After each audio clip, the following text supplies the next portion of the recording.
Hey, what's going on, everybody? My name is Arthur, better known as Joker, and I want to welcome you to a special edition of the Seaman's Cinema Sit-Down. Me and the Seaman have collaborated and collided and combined, and the Joker is taking over the Cinema Sit-Down for the next few videos and days, and, well, I tell you what, we're going to start by talking about some movies, because New York Film Festival crossed streams with New York Comic Con this year. The old Seaman got out and saw a couple, the old Joker got out and saw a couple, and I'm here to tell you the goods on the movie that kicked all of New York Film Festival off. What am I talking about? Why don't you pull up a chair, take a seat. We are getting ready to dive in spoiler-free into May, December. And what a freaking fantastic, wild ride this movie was. Coming to us from director Todd Haynes.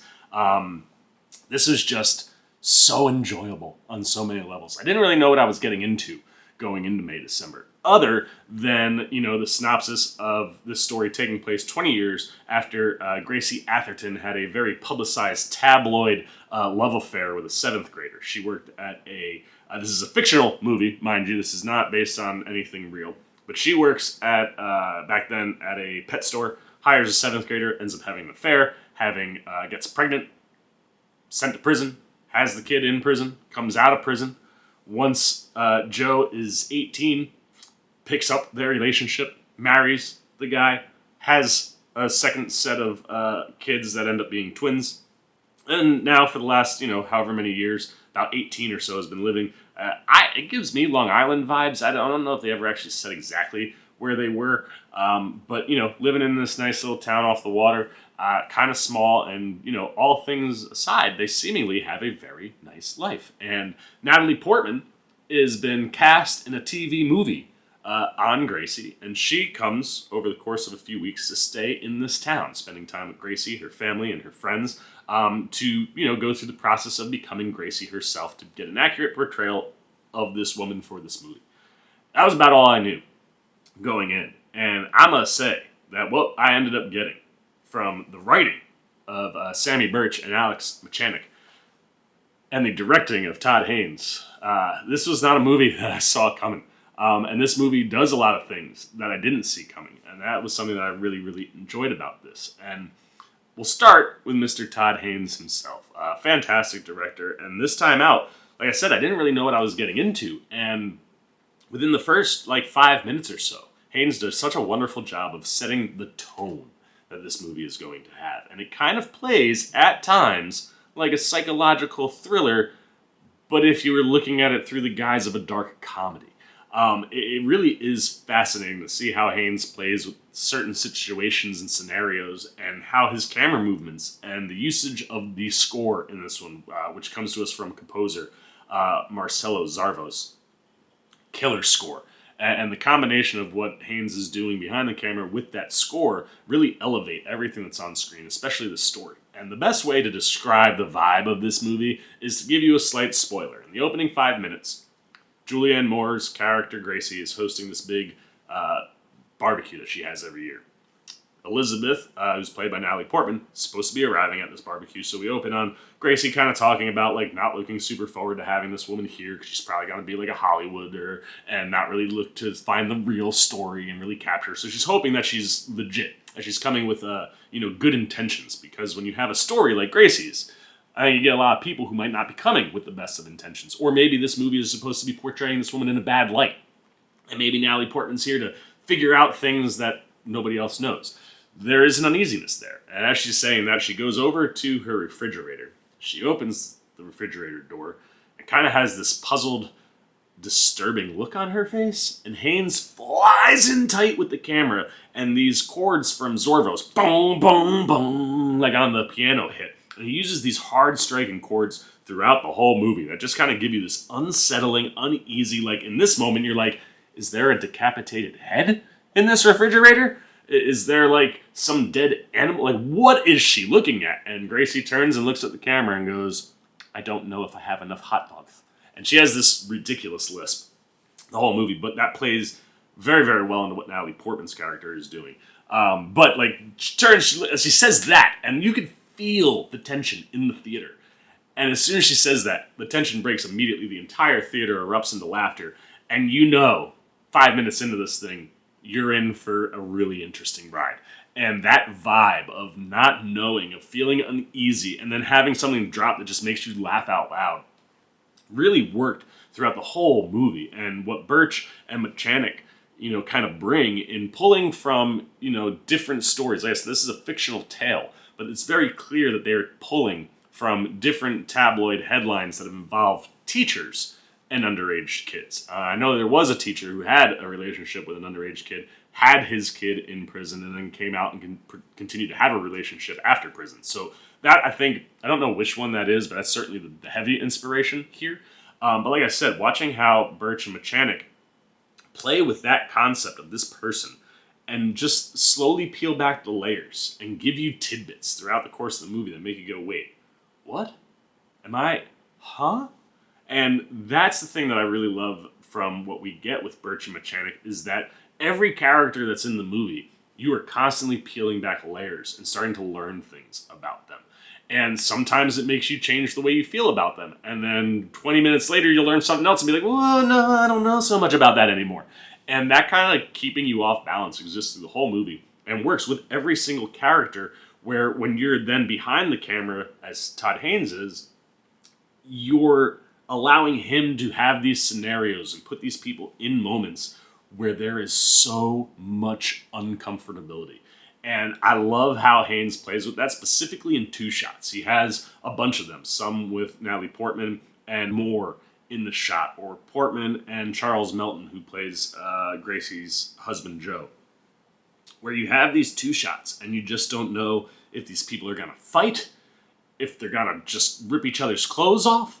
No matter who is in the two shot, you just get all of this mixture of emotions. Like, is Gracie gonna claw her eyes out? Is she gonna rip her shirt off? Are, Natalie Portman and Charles Melton gonna just go at it at any point? And all of these things, you're just constantly on this like teeter-totter of, I don't know where it's gonna break. And how Haynes frames those two shots, specifically with Portman and Moore. There are three of them throughout the movie. One where Moore is doing Portman's makeup for her so she understands how Gracie does it.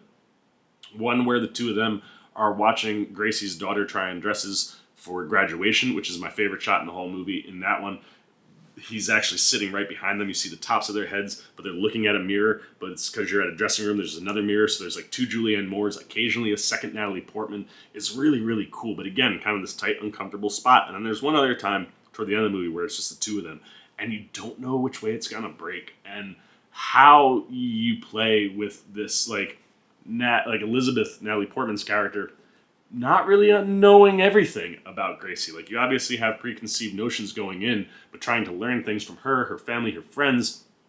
Portman is constantly just shifting on how she's feeling about Gracie, and the same thing is happening with Gracie toward Elizabeth.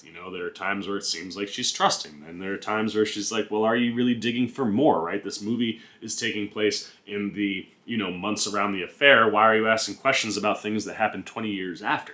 All of that stuff is so fascinating, and how Haynes plays with those concepts in these two shots in particular just create a tension and uncomfortableness for the audience that always ends up leading to one of these like hard chord keys and like just tension breaking, like kind of uncomfortable laughs.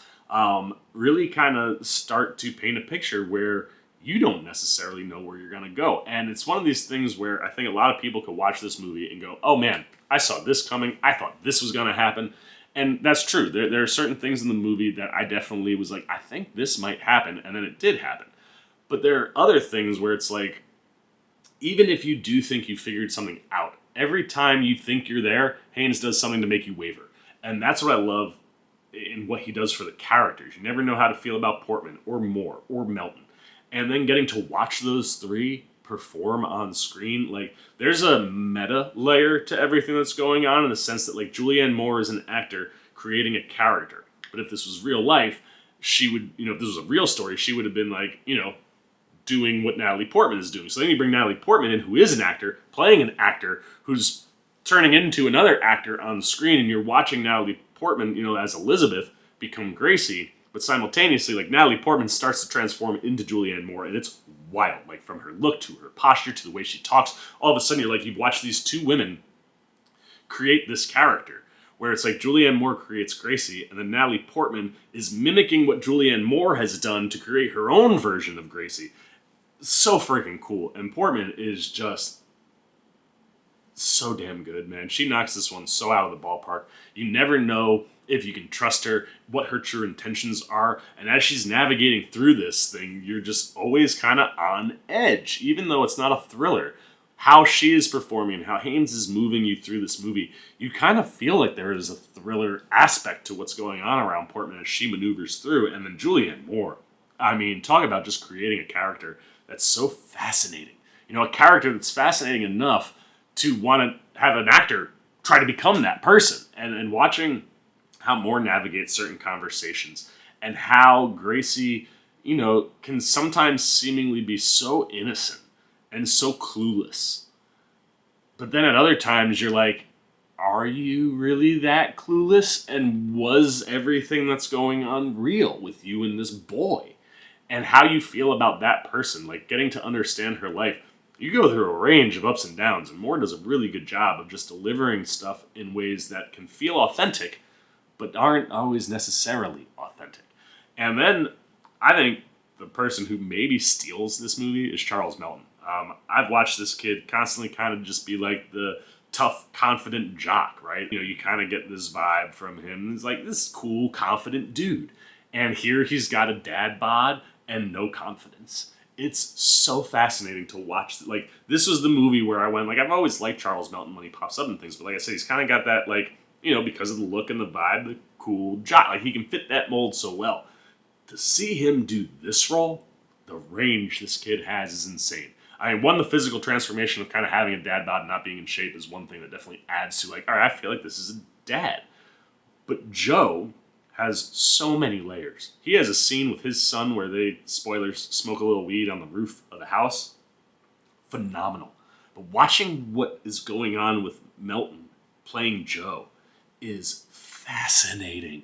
And the fact that, like, he, in a lot of respects, is a kid. And if you looked at that relationship as, you know, an adult taking advantage of a child, there's this concept of trauma that happens at young ages where, like, you are almost trapped in that age. And while I don't necessarily think Joe thinks it is a trauma or a traumatic experience, it is so obvious that that 7th grader is still very present in his adult life. And how he carries himself and how timid and shy and kind of in here he can be is so much fun to watch. And then when you're watching him, like I said, interact with Moore or interact with Portman, you're just getting these different layers of what feels like a kid trapped in an adult's body as he moves through certain scenarios. And Melton doing that stuff was some of the best acting in the whole movie. Like I said, he steals so many scenes from both Portman and Moore, who are legendary actors in and of their own right. And the three of them really, really do drive this thing where your supporting cast, whether it be the kids that are playing, you know, Moore and Melton's kids, or the people that are playing her family members, or the different people that Natalie Portman talks to, they all pull off exactly what Haynes is looking for, where you never know if what anyone is giving you is 100% genuine. And I think that's the magic trick to this movie, is just constantly feeling off balance. And then just going through this story and these performances that are wildly entertaining. And all of it, I think, is driven by a score, like I said, from Marcelo Zarvos, that you don't necessarily see coming for this movie, but those piano keys, man, do they elicit such strong emotions throughout the course of the whole thing.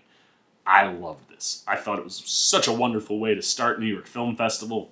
I had a really good time with this one. Let's not waste any more time. Let's get the old jokers up and give this one a score. Like I said, I think Haynes develops such an interesting atmospheric feel for this movie where it feels like you're in a suspense thriller, but you're not.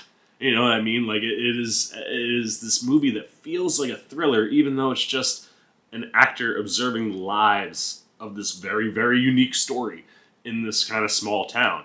And the fact that you can get thriller vibes from it, the fact that you can get dark comedic vibes from it, is what really makes this thing work. It keeps you on the edge of your seat, but it breaks tension perfectly. I mean, one of my favorite tension-breaking moments in the film goes back to when Melton is smoking a joint with his kid on the roof.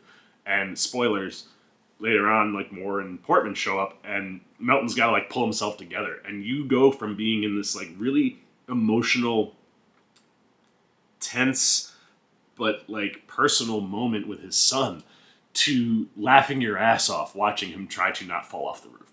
And the way that Haynes is able to play with that stuff, the way that Haynes plays with two shots, really just amplify the script and the awkward, tense moments, and the fact that you can have so many moments with just two people in a room where you don't know which way it's going to break. Like, are they going to fight, or are they going to rip each other's clothes off? Like, that vibe is something that works so well through the movie, and even when you start to think you figured something out, every time you get to another reveal, Haynes has you thinking multiple things might happen. And that's what I think the real magic is in this movie. And then getting to watch the performances. Julianne Moore creates such a fascinating character with Gracie. And then you get to watch Natalie Portman become that person and create her own version of Gracie as a character. So much fun to watch. And then Charles Melton just really blew me away. I was not expecting his performance, and the way that he feels like a trapped kid in an adult's body, and how you can see the immaturity in the way that he looks at things, and how all of that trickles into this relationship and what's really at play or really going on, or what's the truth. This movie is constantly looking for the truth, and we're never quite sure 100% what the truth is until we kind of work our way toward the back end of the movie. But all of it really works. The score that comes to us from Marcelo Zarvos, like I said, I think is really strong. Those piano key chords just hit right every single time, and the supporting cast around, whether it's the family or the friends or just different people that Portman comes across as she's gathering information for her character that she's creating.